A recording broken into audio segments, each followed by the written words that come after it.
Hello, it's me again, and welcome back to another video where I attempt to do things and sometimes they just don't work out, you know?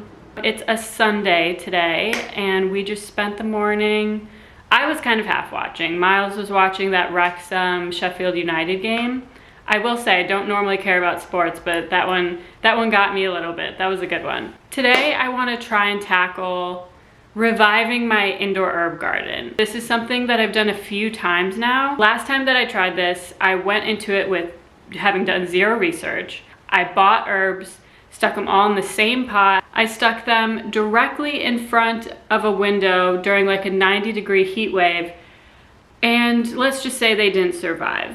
When I tell you, they looked like I took a blowtorch to them. Like they got skewered. After that, I tried again, and it was a little better. I got the temperature right. This time, I learned a new enemy of mine, aphids. These are like pesky, tiny little see-through little bugs. Aphids basically destroy your hopes and dreams. They take your wish of maybe one day having a wonderful herb garden that you can pick your own basil from and make your own pesto. They destroy those hopes and dreams and they crush them before your eyes. One of the mistakes I made during this first go around is I put all different herbs in one long pot, and I had one plant of each herb. So I think I had like basil, spearmint, parsley never worked for me. I accidentally bought oregano, not knowing what I was gonna use that for. It was a whole just mistake. But I've learned from my mistakes a little bit, and I've done a little bit of research, admittedly still not as much as I probably should have. But my strategy for this attempt at the indoor herb garden is to go all in on basil. I make homemade pesto using basil every single week, and every single week I buy the little living basil from the grocery store and use that to make the pesto. And every week I just think I am missing out on an opportunity to just be picking my own basil and using that to make this pesto. But I think in order to harvest the basil on that level, making pesto every single week, I really need to just focus my efforts on basil, because I don't think I'm ever gonna get enough leaves from one plant to make that possible. You never wanna harvest too much at a time, and you have to wait until it's about 6 inches tall to harvest in the first place. So I'm thinking if I start with 5 to 6 basil plants and really grow those, I can have a wonderful large crop of basil that each week I can take a little bit from each plant, not depleting one too much, and I can use that to make my pesto. I'm also gonna change my strategy a little bit in that instead of doing one long pot with 5 or 6 plants in it, even though now they'll all be the same plant, this time I wanna do 2 or 3, we'll see what kind of pots they have, but I wanna do 2 or 3 different separate circular pots. That way, if an aphid tries to ruin my life, it'll only ruin a few basil plants and not my entire crop. But anyways, my goal is to make this video more of a part 1 of showing me planting my basil, and I kind of want to just show you some tips and tricks that I've learned from my failures, and just show how I'm going to get this set up. And then hopefully in a few weeks, when I have flourishing crops, I want to show you the homemade pesto that I make every week, and it would be great to do so with my new crop. So first things first, I almost said that I was gonna go to Home Goods. Maybe that means we also need to make a stop there. My intuition is telling me that it's time to go to Home Goods. I haven't been to Home Goods in a while. Maybe I'll do that for a video coming up, because there's nothing that brings me more joy than just walking in there with no plan and walking out with some stuff I don't need, but some stuff that like I can't imagine my life without. Maybe I'll do that next time. But anyways, we're gonna go to the garden store. Pretty sure that's what it's called, the garden store? Yeah, they have gardening stuff there. We're gonna go there, we're gonna pick out our herbs, we're gonna get some soil, we're gonna get some pots. And then I'm gonna bring you back here and show you the process of me setting up I would say this is like, realistically, my 4th attempt at an indoor herb garden. Yeah, so here we go.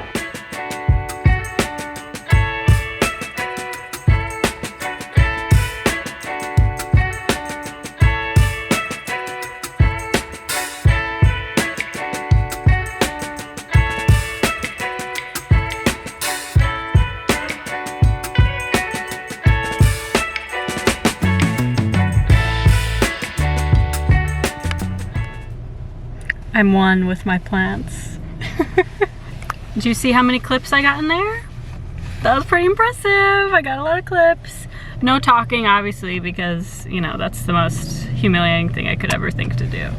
But one day. I'm here with my plants. I'm taking good care of them already. The selection of basil was not the best, but I know it's been cold and I know they don't like the cold, so I'm thinking if I can bring them in my apartment, if I can give them some really good sunlight and some love, then hopefully they'll be okay. It's kind of a bummer how there was only a few left and they weren't the best selection, but I think that means that if I can succeed at this, then I'm really succeeding, right? It's not like I started with the cream of the crop and I just kept them going. Like, these puppies I'm really gonna have to nurse back to life. So this is the ultimate test to see if I've learned anything throughout this journey. Okay, we're home and this is the haul. I ended up getting 3 of these Thai basils because the recipe that I follow for my pesto actually calls for Thai basil, and normally I just go with normal basil, but since they had this, I figured I would do 3 of these, and then they had these normal basils that I got 2 of. I also ended up getting this fertilizer. This is something that I never used last time that in doing some research I realized is actually pretty important. You'll see with the clips that I tried to do some research again while I was in the store to figure out what's the best, but I know that organic is good since we'll be eating these. This is for vegetables and edible plants, and it's the liquid fertilizer, which is good for indoor plants. So I'm gonna try this out. Then I ended up going with this organic, natural, all-purpose potting soil. I want to go organic because, again, we're gonna be eating this stuff. I was deciding between the smaller, the middle, the bigger one, and I just ended up getting this big boy because price-wise it just made sense that way. And then when I was looking at the pot selection they had, I knew that I wanted something with drainage and with a tray. That's really important for herbs to make sure water goes all the way through. I remembered that I have these 2 plastic ones already from plants that I had already repotted. So I'm just gonna clean these out and use these. Gonna put the 3 Thai basil ones in the larger one and the 2 normal basil in the smaller one. So now I'm just gonna get into start potting these plants. I'm gonna start by filling both of these pots about 1/3 of the way. I ended up filling it about 2/3 of the way, and I made a little lip so that the bottom is deeper than the sides. So I'm gonna do my Thai basil first in this larger one. What I'm gonna do is very gently squeeze the sides just to get this loose a little bit, and very gently just pull it out of its original container here. Now what you wanna do is loosen the bottom of these roots a little bit, and then I just placed it a little off to the side, leaving room for those other 2 to go in there as well. So now I'm gonna do these other 2. And we've got the 3rd one here. Same technique of pulling out the bottom, and I'm just gonna focus these in the middle of the pot, giving them a little space from each other. Oh, they smell so good. All right, I'm gonna pack around these with some more soil, and then I'll show you what we're looking at. So here's what we're looking at. We've got those 3 Thai basil all in there pretty snug. I made sure to pack them in so that they feel secure, they're not wobbling around too much, and they have enough support to kind of stand up on their own with this new soil. I made sure to leave about 1 inch from the top of the pot to make sure that when I'm watering later, there's room for it to fill so it doesn't overflow. So now I'm gonna do the same process with the other 2 basil plants in this pot.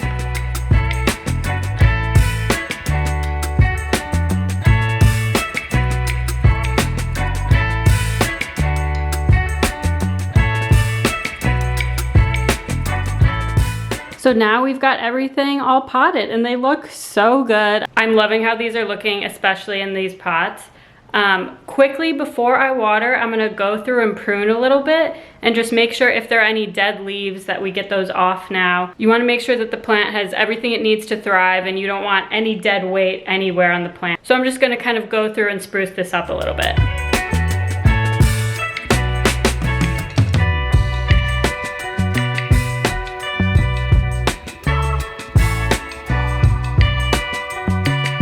Now it's time to figure out how to use this fertilizer.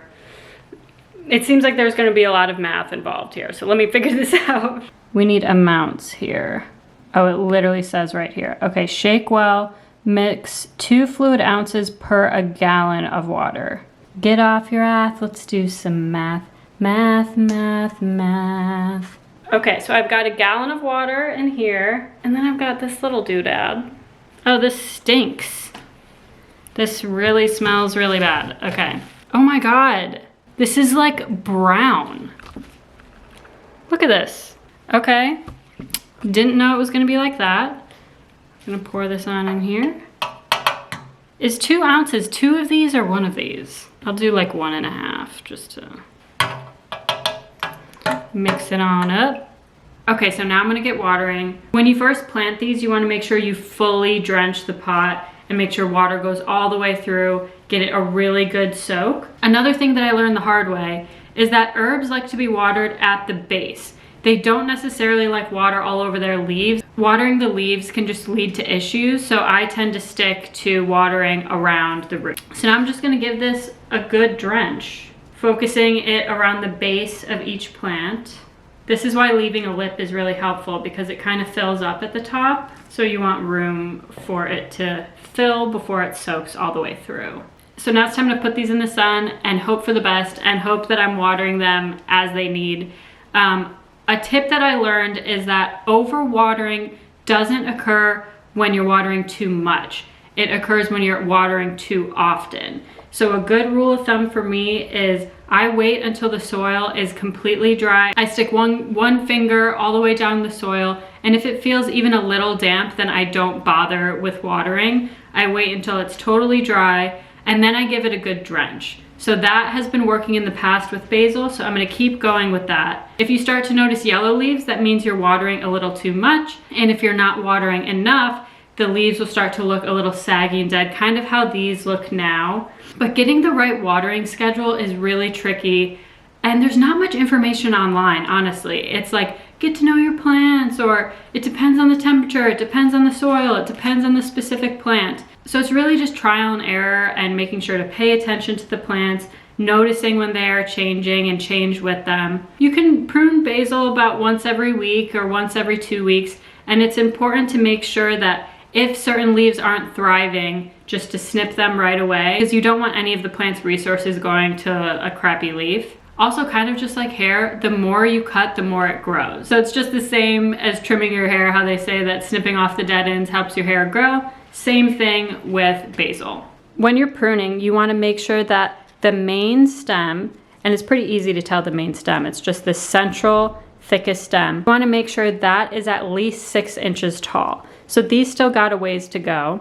And then when you do cut them, you want to cut them right above a pair of leaves. So if I was to cut this one, I would cut it about 1/4 of an inch above those 2 leaves. And what will happen is 2 more main stems will grow from where you cut it, and the plant just becomes bigger and bigger and bigger. This is where I'm gonna have these set up. It's got good direct sunlight, but also the shades allow me to control exactly how much sunlight these are getting. I also think these pots are gonna work way better than the other pot I used, because my other pot was super long and thin and took up pretty much this whole bottom row here, and it was pretty hard to turn it. I would have to take the whole thing out, bring it over to the kitchen, flip it around, and then bring it back. Whereas this, I can just twist it around. And that's really important, because you're gonna notice that these basil leaves are gonna crawl towards the sun. And a good way to make them strong is if you keep turning where the sun is for the plant. So it'll continue to grow upwards rather than towards one side and get a little less strong on the other side. So I'm hoping I can get these plants off to a good start. As I water and as I prune in the next few weeks, I'll take a few clips of showing you how I do it. And then hopefully in a few more weeks after that, we'll have enough growth to harvest and use this basil for my homemade pesto that I make every week. That would be so awesome if I could pull that off. So I'll bring you along on this journey. This is just a part 1 for now. I feel confident with this go around. I think I have the right pots with the right amount of drainage. I think I understand their relationship with the sun now, so they won't get just totally scorched. And I did do a good search of these before I brought them home from the nursery. Oh, by the way, it's called a nursery, not a, what did I call it? A plant store? What did I call it? A garden store? Yeah, it's a nursery, and I'm dumb. But I did a good search of them at the nursery. I don't see any signs of aphids or any other bugs right now. So I think I'm starting off well. We live in an apartment and a balcony that is 4 stories up. So I'm hoping that if I didn't bring them from the nursery, that they won't just like appear flying in from the balcony somehow. I don't know much about aphids other than my hatred for them, so I don't know how they work. But thank you for watching this video. This was a really fun one. Make sure to subscribe if you haven't already. And I'm looking forward to going on this journey with you guys and showing you my hopefully success at herbs. And hopefully showing you that if you stick with something and if you fail enough times, eventually you will succeed. That is my mantra going into this herb journey. So wish me luck. I hope you guys have a great day, and I'll see you next time.